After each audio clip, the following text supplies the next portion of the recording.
So this guy, R. Daryl Fisher, who is running for sheriff in Buncombe County as a Democrat, of course, was speaking to the group Moms Demand Action, which is one of these Michael Bloomberg groups. Yep.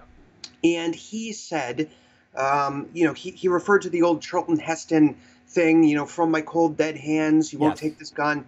And he said, okay, sure, let's pry it from your cold dead hands.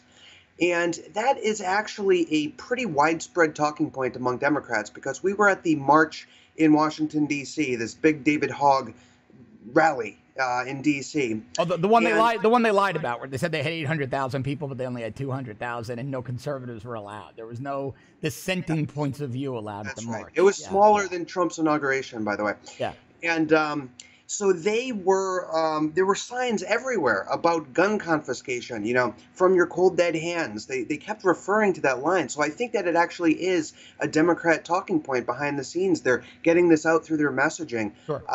And gun confiscation is a big talking point right now. And many of them are being very brazen about it. Well, yeah, I got into it this morning with Michael Ian Black. Well, I didn't get into it. We went back and forth. It was Polite, the comedian on Twitter, far left guy. Because John Paul Stevens, 97-year-old former Supreme Court justice, wrote an op-ed in the New York Times that we should repeal the Second Amendment. Now, let's forget that he's 97 years old, so let's give him a pass. We'll take your 85-year-old and I'll see you 97. But it takes 34. This is the problem. Liberals are ignorant. And I don't say that in a derogatory way. I say that in the truest definition of the word ignorant. They're truly without knowledge.